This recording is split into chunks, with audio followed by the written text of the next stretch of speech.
오늘 읽은 말씀을 가지고 광야 학교 갈증의 훈련자 이런 제목과 함께 은혜를 나누고 갑니다.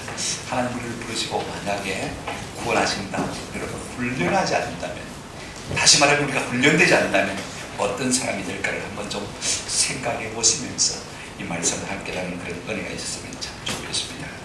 우리가 여름이 다가오지 않습니까? 한도위에 또 목이 많이 마르는 그런 계절입니다만 사실은 이 목마름이 얼마나 큰 고통인지 우리는 잘 모릅니다. 그러나 광야 길을 걷는 사람은요, 우리가 느끼는 것 이상의 혹독한 목마름을 경험할 수밖에 없는 것입니다. 하나님께서 이스라엘 백성들을 애굽에서 건져내신 다음에 곧장 광야 길로 몰아내신 것을 우리가 볼 수가 있어요. 왜 그렇습니까? 하나님께서 자기 백성을 훈련하시기 위함이시죠. 만약에 가나안 땅으로 곧장 입도했다면요, 아마 과간일 거예요. 꼴불 거예요. 하나님이 40년 동안 광야에서 훈련시켜서 그 백성들을 합당한 사람으로 만드신 것을 볼 수가 있습니다. 디즈니 만화 영화 이집트 왕자에 보면요, 이제 광야로 도망친 모세가 시포라의 집에 초청을 받아가지 않습니까? 이들의 집에서 함께 시포라와 함께 춤을 추면서 노래할 때 이런 노래를 부르는 것을 볼 수가 있습니다. 사막에서 많은 한 것보다 작은 생수가 더 귀하고 길 잃은 양에게는 왕보다 목자가 더 귀하네, 이렇게 노래하고 있는 것을 볼 수가 있습니다. 사실은 우리가 광야 같은 인생길을 지나면서 많은 돈이 필요한 것입니다. 우리의 영적인 생수가 참 필요한 것이죠. 길 잃은 목자에게, 양에게는요, 목자가 얼마나 소중한지 모릅니다. 사실 광야는요, 아무것도 없는 곳입니다. 근데 아무것도 없기 때문에 모든 것이 있는 곳이기도 합니다. 역설적으로 한번 생각해 보십시오. 왜냐하면 이 광야라는 말은 히브리 원어에 미드바르라는 그런 말을 가지고 있습니다만은요, 미라는 말은 어떤 장소를 말하고 드바르라는 말은 다발이라는 말인데 말씀이거든요. 말씀의 장소가 사실은 광야. 유대인들은 이 광야라는 의미를 그렇게 이해하고 있습니다. 아무것도 없는 곳이기 때문에 하나님의 말씀이 있는 곳. 그죠? 얼마나 참 역설적인 의미입니까? 무슨 말씀입니까? 광야 같은 세상 우리가 살아도 하나님의 말씀만 붙들면 우리가 승리할 수 있다는 그런 의미가 되어지는 것이죠. 아무것도 없는 곳이기 때문에 하나님이 계시고 하나님의 말씀이 그리신 곳이 광야인 줄로 믿습니다. 이제 이스라엘 백성들 하나님께서 구원한 다음에 먼저 광야로 몰아가시고 제일 먼저 그들이 경험하는 것이 뭐냐면요, 목마름입니다. 오늘 본문의 구조를 가만히 보시면요, 그들이 광야 3일 길을 걷는 동안에 타는 목마름을 경험하고 있습니다. 그리고 당도한 것이 마라인데요, 얼마나 목이 말랐습니까? 얼마나 물을 사모합니까? 그런데 맞닥뜨린 곳이 마라라는 곳입니다. 마라라는 곳은요, 쓰다는 뜻인데 썩물을 만난 거예요. 생수가 없는 거예요. 얼마나 마음의 좌절과 낙심이 많았겠습니까? 그 다음에 이제 한 곳을 들어가니까 엘림이라는 곳이 나왔는데, 엘림은 지금 말하면 오아시스입니다. 그죠? 이제 생물 12개와 종려 70조가 있는 그와 같은 엘림 오아시스를 만나게 되는 모습을 봅니다. 이 구조를 가지고 여러분들이 함께 말씀을 좀 나누시면서 생각했으면 참 좋겠습니다. 먼저 우리가 살면서 종종 경험하는 이 타는 목마름에 대해서 한번 생각해 봤으면 좋겠습니다. 여러분, 이스라엘 백성들이 출애굽기 14장에 보게 되어지면 하나님의 권능과 능력으로 이 홍해를 마른 땅처럼 지나지 않습니까? 이런 일들이 역사상에 전무후무하거든요. 세상에 바다를 갈라뜨리고 바다 밑에 있는 길을 통해서 바다를 건넌다. 이건 뭐 역사에 있을 수가 없는 일이지 않습니까? 이 놀라운 체험을 한 사람들이 이스라엘 백성들입니다. 그리고는 이제 나와서 15장에 보게 되어지면요, 얼마나 기뻤는지 모세와 이스라엘 백성들이 기뻐 찬양하고, 그 다음에 미리암도 솟구치며 장구치며 노래하고 찬양하는 것을 볼 수가 있습니다. 그래 들어왔는데 어디냐면 수르 광야라는 곳에 들어온 것을 볼 수가 있습니다. 수르란 말은요, 이 장막, 장벽, 경계, 울, 담을 의미하는 것입니다. 아마 이 홍해를 건너면서부터 이집트의 애굽의 담을 벗어납니다. 그러니까 경계가 여기서부터 구별되는 것을 볼 수가 있습니다. 자, 생각해 보십시오. 이는 완전히 애굽에서 해방되어진 거예요. 그리고는 하나님의 권능적인 광야에 당도한 것을 볼 수가 있습니다. 그런데 여태까지는 잘 몰랐어요. 구원의 기쁨과 감기 때문에 몰랐는데 한 3일 광야 길을 가다 보니까 광야가 어떤 곳인지를 깨닫기 시작한 것입니다. 뭐가 없습니까? 물이 없는 것입니다. 아이고, 큰일 났구나. 말할 수 없는 두려움이 그들을 사로잡았을 것입니다. 여러분 생각해 보십시오. 한두 사람도 아니고 장정만 60만 명이고, 그 다음에 여자와 아이들, 가족들까지 하면 엄청나거든요. 이 많은 물을 어디서 공급받을 수 있는 것입니까? 길브드라는 사람이 쓴 마지막 십자군이라는 책에 보면요, 이런 이야기가 나오는 것을 볼 수가 있습니다. 영국, 호주, 뉴질랜드, 이라크는 부엘세바에서 출발하여 구태하는 터키구를 쫓아 메마른 사막을 행군하고 있었다. 메마른 사막을 통해 특기군의 후비를 추격하고 있는데 물을 나르는 낙태부대가 행군 대회를 따르지 못하고 멀리 뒤쳐져 있었다. 그래서 물이 동이 나고 태양은 사정없이 내려쪼이고 독수리들은 시체를 짜다 하늘을 빙빙 돌고 있었다. 머리가 터질 것 같이 아팠다. 눈에는 핏발이 쓰기 시작했다.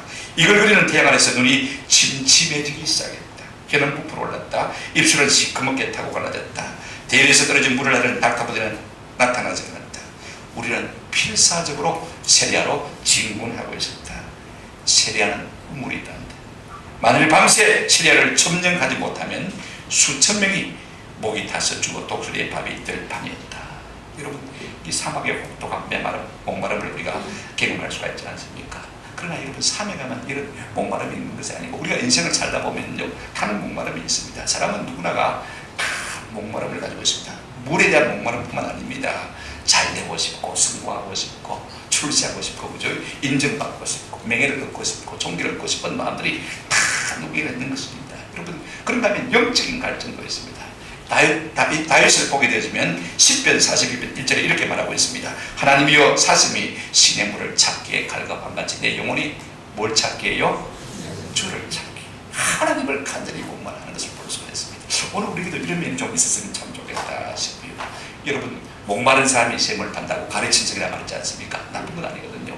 우리가 목이 말라야 노력하게 되어지고 애타하게 되어지고 그래서 무엇인가 얻게 되는 것입니다. 신령한 목이 좀 말랐으면 참 좋겠다 싶은 생각이 많이 들어요. 마태복음 5장 6절에 보면 이런 말씀이 있습니다. 의에 줄이고 목마른 자는 뭐가 있나니? 복이 있나니. 좀 우리가 이런 것에 목말라 하면요, 하나님께서 우리 심령 가운데 놀라운 생수를 채워주실 줄로 믿습니다. 그런데 여기서 중요한 것은 무엇이냐면요, 구원받은 다음에 하나님께서 자기 백성을 그냥 내버려두지 않으시고 훈련하기 시작한 그런 사실인 것입니다. 22절 보시기 바랍니다. 모세가 홍해에서 이스라엘을 인도하며 그들이 나와서 수르 광야로 들어갔어. 거기서 사흘 길을 걸었으나 뭘 얻지 못하고요, 물을 얻지 못하고.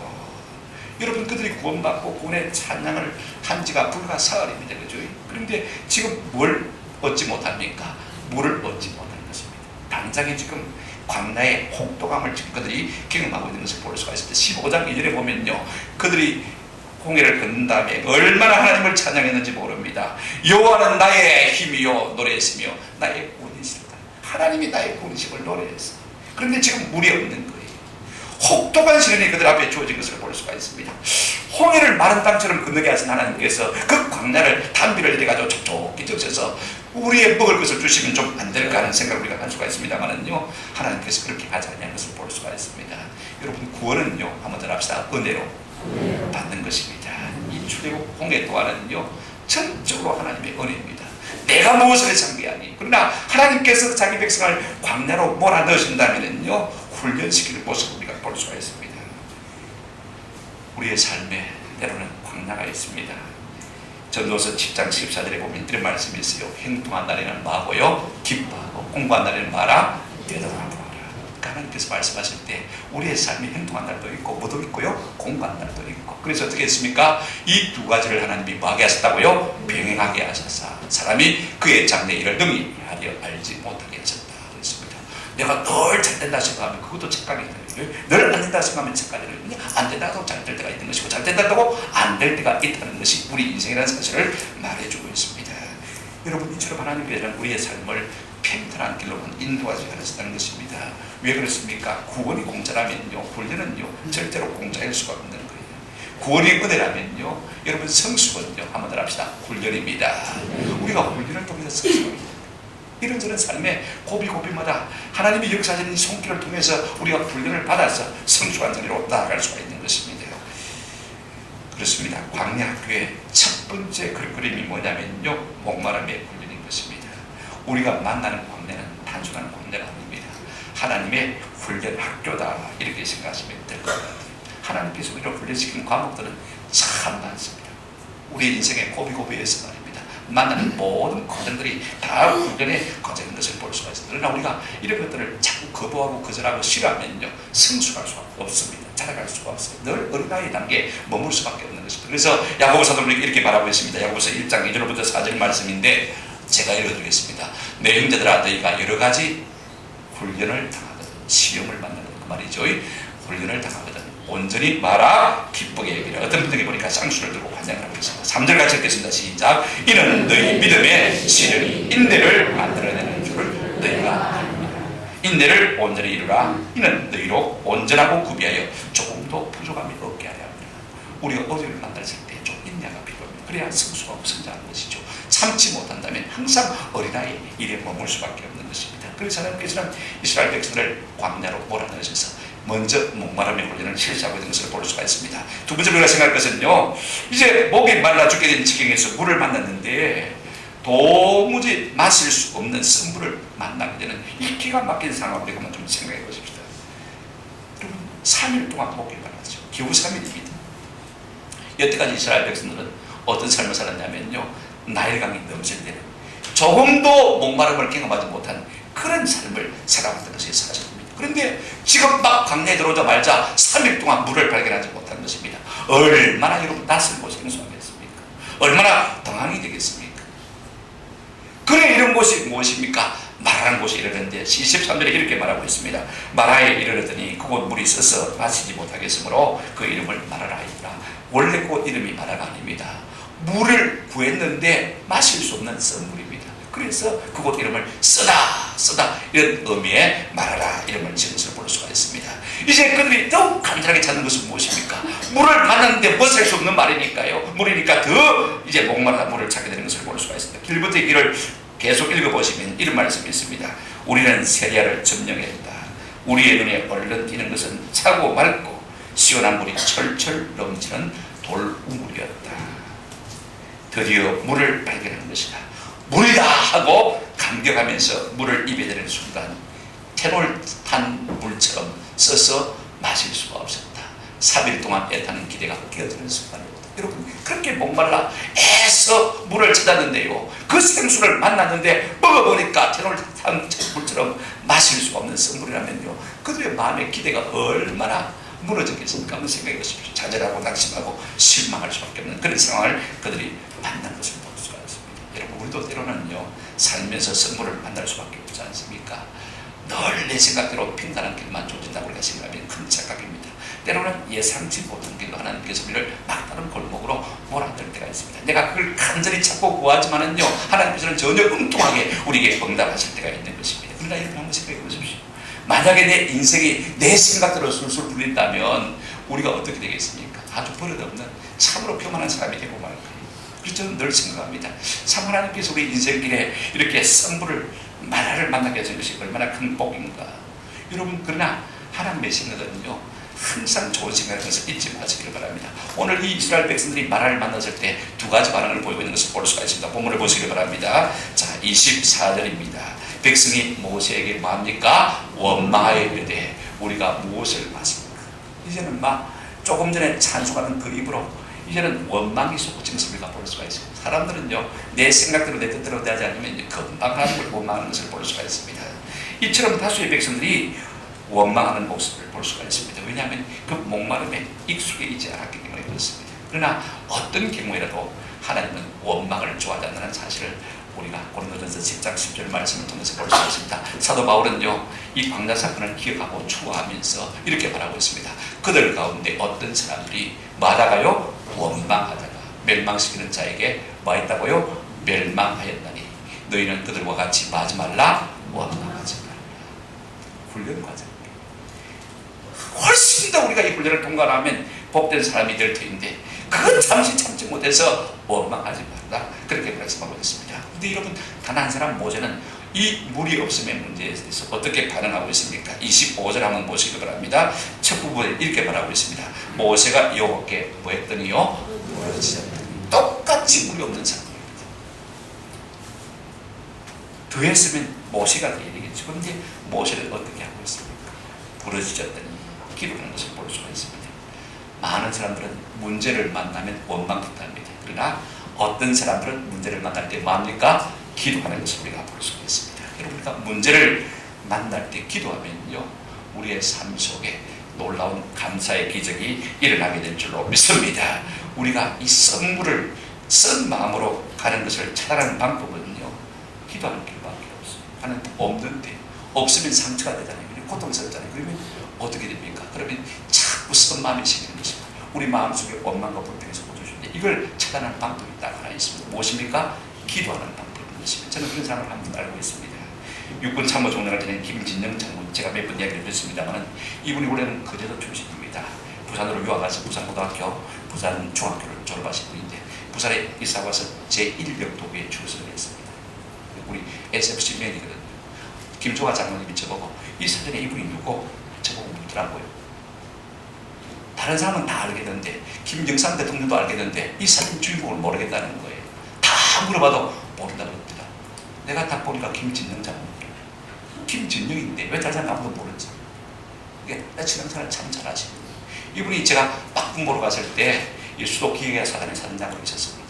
많은 분들이 이분 이야기를 많이 하더라고요. 대단한 믿음의 사람이에요. 근데 군단장으로 사단장 마치고 나갈 줄 알았는데 진급에서 누락이에요. 그날 발표가 났는데 자기 이름이 없는 거예요. 여러분 얼마나 낙심이 됐겠습니까? 얼마나 실망이 됐겠어요. 그래 부관 보고 전화 받지 말고 아무도 찾아오는 사람도 못 오도록 막아라. 그리고는 자기 방에 들어서는 동쪽을 향해서 무릎을 꿇고 하나님 앞에 기도하기 시작했습니다. 근데 기도가 됩니까? 얼마나 낙심스러워요.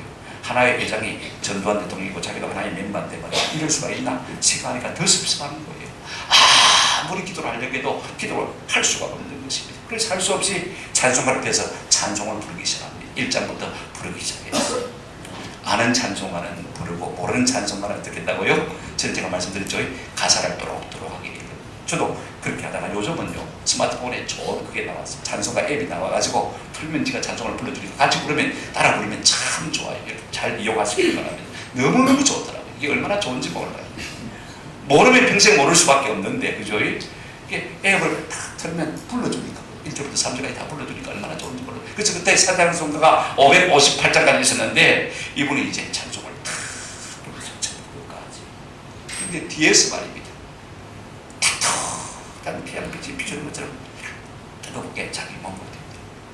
그 순간 모든 마음의 섭섭함, 원망, 불평 다 날아가고 하나님이 진짜 주시는 기쁨과 평안이 주는 거예요. 그래서 이제는 잊어버렸어요. 감사합니다. 더 하나님 앞에 감사함을 맞았는데 여러분 결과가 어떻게 된지 아십니까? 이분이 수방사 사단장을 마치고 산산학교 교장을 마치고 그 다음에 수방사라고 있습니다. 어떤 군단보다도 서울을 지켜야 되는 이 수방사 군단장을 합니다. 제일 중요한 보조를 받고 그 다음에 연합사 부사령으로 갔다가 제가 91년도 전쟁했는데 전쟁할 무렵에 이분이 별 4개가 돼가지고 29대 참모총장을 됐습니다. 할렐루야. 썸물이 바뀌어서 뭐가 됐습니까? 단물이 됐지. 우리가 썸물을 단물로 바꾸는 비결은 다른 거 없습니다. 이 썸물이 내 마음을 쓰게 만들기 전에 우리가 하나님 앞에 기도하고 감사하면 하나님께서 하나님의 능력을 가지고 썸물을 바꾸어 단물로 바꿔주시는 하나님이신 줄로 믿습니다. 기도하십시오. 마음에 어려움이 찾아올 때, 내 인생의 썸물을 만날 때 그 썸물을 바꿔서 단물로 만드시는 하나님 앞에 기도하는 은혜가 있기를 주님의 이름으로 축원합니다. 근데 여러분 하나님은 이 썸물을 통해서요 사실은 더 좋은 것을 주시고 계획한 것을 우리가 볼 수가 있습니다. 25절 한번 보시기 바랍니다. 이렇게 말씀하고 있습니다. 모세가 여호와께 부르짖었더니 여호와께서 그에게 한 나무를 뭐 했다고요? 가리키시니 그가 물에 던지니 물이 마게 되었더라 달게 되었더라. 거기서 여호와께서 그를 위하여 법도와 율례를 정하시고 그들을 시험하셨습니다. 여러분 이 썸물을 통해서 하나님께서 놀라운 능력을 행하신 것을 볼 수가 있습니다. 하나님은 물도 고치시는 하나님, 사람도 고치시는 하나님께서 것을 보여주고 있습니다. 그런데 하나님께서 이 이후에 어떤 것을 주셨습니까? 오늘 본문에 보시면 더 놀라운 것이 있습니다. 여호와께서 그들을 위하여 뭐와 무엇을 정하시고요? 법도와 율례를 정하시고. 참 중요합니다. 여러분 하나님은요 능력이 있지만 함부로 이적을 하셔야 합니다. 그 모든 이적 가운데는 하나님의 표적, 하나님의 세메이온 뭐냐면요 사인본, 우리를 향하신 하나님의 교훈이 있는 거예요.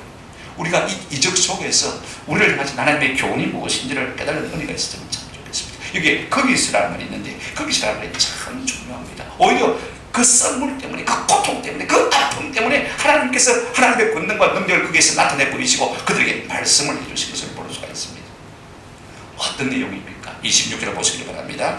26절 이렇게 말씀하고 있습니다. 이르시되 너희가 너희 하나님 나 여호와의 말을 들어 순종하고 내가 보기에 의를 행하며 내 계명의 길을 기울이며 내 모든 규례를 지키면 내가 애굽 사람에게 내린 모든 질병 중에 하나도 너희에게 내리지 아니하리니. 마지막 부분 같이 읽겠습니다. 시작. 나는 너희를 치료하는 여호와이니라.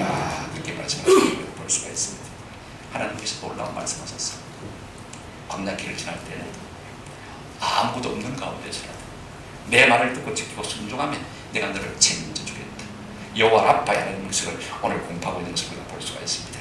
여러분, 우리가 살면서 만나는 모든 문제를요, 그 속에 약과 어쩔 것을 잘 벗겨보시면 그 속에 하나님의 교훈과 그 속에 하나님의 복이 들어있는 줄로 믿습니다. 불편부당한 것이 아니죠. 찰스 스펄전 목사님, 미국의 아주 유명한 목사님 아닙니까? 이분이 1893년 3월 26일 주일에 이런 제목으로 설교했더라고요. 한번 따라합시다. 마라가 엘림보다 낫다. 어떻게 썬물이 어떻게 오아시스보다 나을 수가 있습니까? 그런데 이렇게 설교하고 한 이유가 있어요. 그 서문에 보니까 이런 말씀이더라고요. 스펄전 목사님이 그 당시에 마라에서 떨어져가지고 허리를 다쳐가지고 아주 낙심 가운데 있었는데 친구 목사님 찾아왔답니다. 스펄전 목사 고생합니다. 그래도 마라가 엘림보다 낫지 그랬습니다. 그랬더니 뭐 스펄전 목사님도 목사님이니까 예, 물이 참 씁니다. 그랬더니 이 친구 목사님이 그래도 마라가 엘림보다 낫다. 왜냐하면 이 마라에는 말씀과 치유가 있지 않는가. 오아시스에 오래 있으면 부패하고 타락합니다. 그런 이야기가 들어있습니다. 그러면서 시편 119편 71절 말씀을 말씀해 주다는 것입니다. 고난당하는 것이 내게 유익이라. 이로 말미암아 내가 주의 율례들을 막게 된나이다. 배우게 됩니다. 여러분, 우리가 고난을 통해서 배우지요. 형통을 통해서 배우는 일은 필요 없습니다. 내 삶에 고난이 있을 때 우리가 많이 배우게 되는 거 아닙니까? 그죠? 그래 하나님께서 이스라엘 백성에게 이 선물을 통해서 오히려 하나님의 능력을 보이시고 거기에서 하나님의 구원을 나타내 보이시고 하나님의 이름이 여호와 라파 치료 하나님의 것을 나타내 보여주시는 것을 우리가 볼 수가 있습니다. 여러분, 이 모든 시험이라는 것은요, 우리로 넘어뜨리기 위한 것이 결단한 겁니다. 하나님 우리에게 주신 시험은요, 우리로 굳게 세워서 한 단계 더 뛰어넘어가도록 성장케 하고 성숙케 하는 데 목적이 있는 줄로 믿습니다. 그러므로 하나님이 주시는 시험은 다 한번 따라합시다. 우리에게 유익합니다. 마귀가 드는 유혹은요, 우리를 넘어뜨리고 실패하고 목되게 하는 것이지만, 그러나 하나님이 우리에게 주는 시험과 하나님이 우리에게 주는 모든 시련들과요, 훈련들은요, 우리를 자라게 하는 것이 그 목적인 줄로 믿습니다. 왜 하나님은요, 우리가 그걸 뛰어넘으면 우리에게 복 주시기를 이미 다 준비를 하고 계시기 때문에 그런 것입니다. 이제 마지막으로요, 우리가 광야 같은 세상에서 오아시스를 만나는 기쁨으로 우리가 한번 생각해 보십시다. 27절 말씀 한번 같이 읽어줄까요? 시작. 그들이 엘림에 이르니 거기에 물샘 12가 종려나무 이런 그루가 있는지라. 거기서 그들이 그 물 곁에 장막을 치더라. 물샘 12, 종려나무 이런. 저는 우리 교회 비밀번호를 사람들이 다 알더라고. 그래서 좀 바꿔봤으면 좋겠는데 1270으로 바꿨으면 좋겠다 싶은 생각이 들고요. 여담인데 여러분, 엘림을 뽑기가 하실 바랍니다. 엘림에는 샘이 몇 개 있다고요? 12개. 그 다음에 종려나무가요? 몇 조요? 70조. 이게 오아시스라고 말하는 것입니다. 우리가 색백 깃발이 갔을 어린 왕자에 보면요, 그래도 광야가 아름다운 것은 한번 따라합시다. 어딘가에 오아시스가 숨어있기 때문이다. 우리 인생이 그래도 살만한 것은요, 삶의 고비고비마다 어려움이 얼마나 많습니까? 그럼에도 불구하고 하나님의 은혜가 어딘가에 숨어있기 때문에 우리 인생이 살만한 줄로 믿습니다. 바로 그와 같은 것입니다. 근데 여러분, 이렇게 엘림을 만나고 오아시스를 만나게 되지 않습니까? 근데 더 놀라운 것은요, 이 마라에서 엘림까지 걸어서 얼마 거리냐면 한번 따라합시다. 걸어서 2시간 거리. 근데 그 2시간을 못 참아가지고 마라에서 썰물이 난다고 이스라엘 백성이 뭐 했습니까? 원망했지 않습니까? 이 엘림을 경험하고 이스라엘 백성들이 얼마나 마음속으로 부끄러우겠습니까? 한번 생각해 보십시오. 낙토로 불과 2시간 거리인데 하나님께서 그곳에 더 좋은 오아시스를 준비해 놓고 기다리고 계셨는데 그걸 참지 못해서 그 순간 원망한 것이 얼마나 부끄럽게 느껴지겠습니까? 여러분, 우리가 하나님의 선한 섭리를 알면요, 때로 불필요를 만나도 어려움을 당해도 내 생각과 전혀 다른 현실을 만날지라도 우리의 마음속에 쉽게 불평과 원망이 나오지 않을 수 있는 은혜가 있는 줄로 믿습니다. 왜? 하나님 우리를 위해서 예배드린 좋은 것을 알면요, 쉽게 불평하고 원망할 수가 없는 것입니다. 오늘 우리의 삶에 때를 따라도 없는 하나님의 은혜가 예비되어 있음을 믿으시는 은혜가 있기를 주의 이름으로 축원합니다. 그들이 이 엘림에 당도했을 때 느낀 것이 무엇이겠습니까? 두 번째 아마 이걸 생각했겠죠. 때를 따라도 없는 하나님 은혜가 예비되어 있구나 것을 아마 느꼈을 거예요. 생각해 보십시오. 2시간 거리에 불과 2시간 거리에 그 좋은 오아시스가 있을지 누가 상상되겠습니까? 그렇습니다.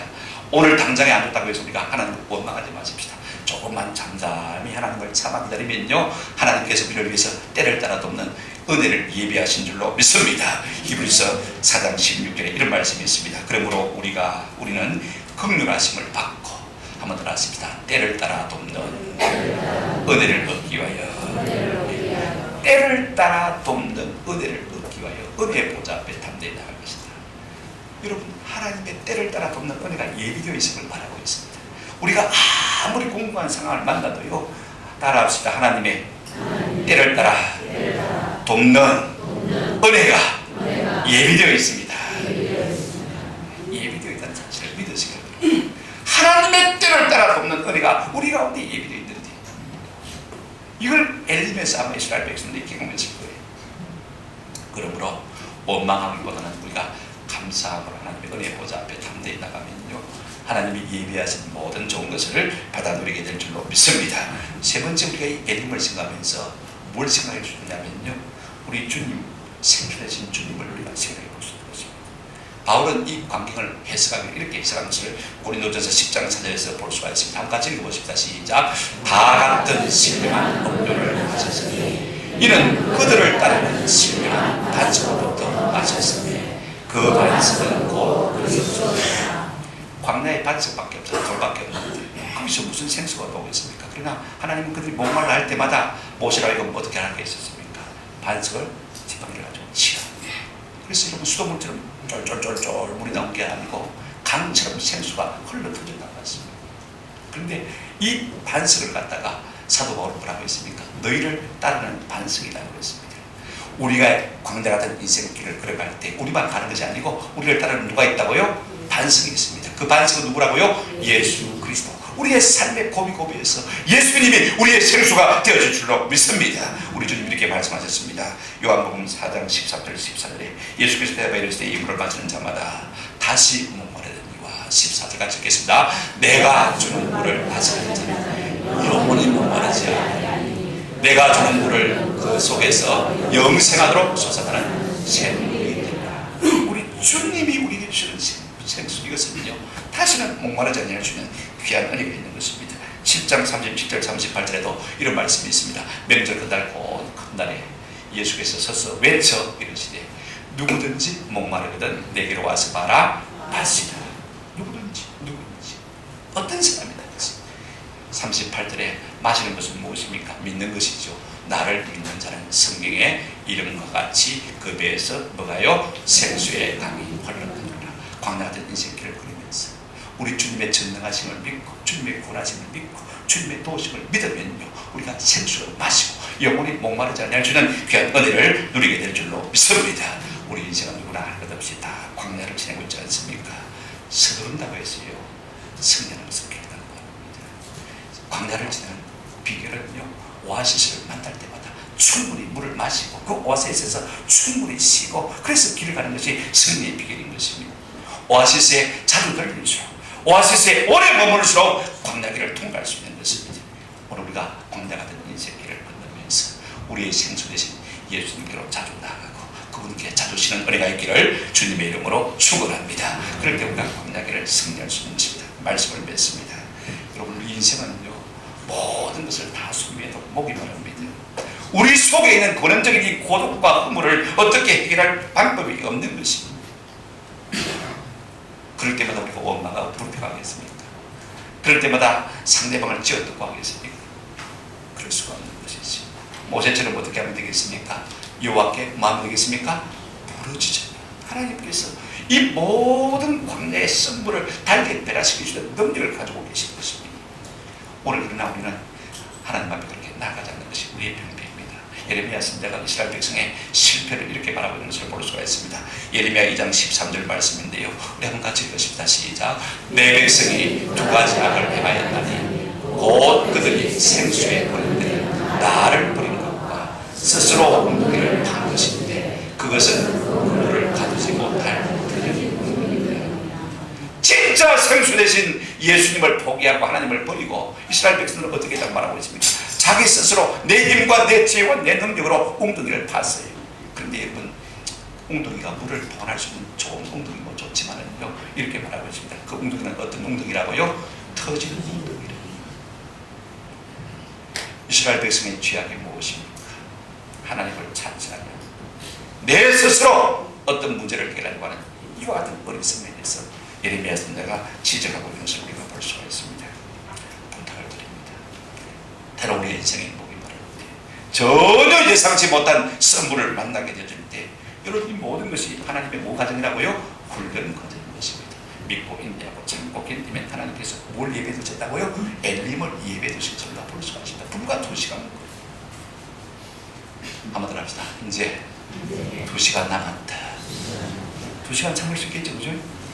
우리가 어떤 인생 문제를 만나든지 마음속으로 그렇게 생각하시길 바랍니다. 한번 더 합시다. 2시간 남았다. 또 2시간 남았다. 그러다 보면요, 엘림에 누리게 되는 은혜를 누리게 될 줄로 믿습니다. 이것이 우리가 광야를 지내면서 승리할 수 있는 비결인 것입니다. 여러분, 거기에 하나님께서 엘림을 준비해 놓고 계신 것을 볼 수가 있습니다. 오늘 우리는 인생의 어려움을 당할 때마다, 우리가 목마를 때마다, 쓴물을 마실 때마다 쉽게 원망하고 불평합니다만은요, 그러나 여러분, 부족함이라는 것은 채워주시기 위해서 있는 그러신 줄로 믿으시기를 바랍니다. 기다림이라는 것은 만남을 주시기 위해서 빈 그릇으로 남겨주신 것입니다. 고난이 크다는 것은요, 그만큼 축복을 담을 수 있는 그릇이 크다는 것을 의미하는 것입니다. 밤이 깊다는 것은 무엇을 의미합니까? 새벽이 가까웠다는 것을 의미하지 않습니까? 우리 하나님께서는 훈련 없는 자기 백성으로 만드시기를 원치 않습니다. 왜냐하면 자기 백성이 성숙해야 가나안 땅을 점령하고 그 상에서 하나님 주신 분복을 누릴 수 있으니까 말입니다. 아무 훈련되지 않은 상태에서 가나안 땅에 들어가게 되면 오히려 하나님 앞에 진노를 받아서 망할 수밖에 없는 건 하나님은 잘 알고 있습니다. 여러분, 광야학교의 첫 번째 훈련이 뭐라고요? 목마름의 훈련입니다. 누구나 다 경험하고 있습니다. 우리 모든 인생은 다 목마름이 있습니다. 그러나 그때마다 참고 견디시며 하나님께서 우리를 위해서 예비하신 이 엘림을 기다리는 그런 은혜가 있기를 우리 주님의 이름으로 축원합니다. 아멘.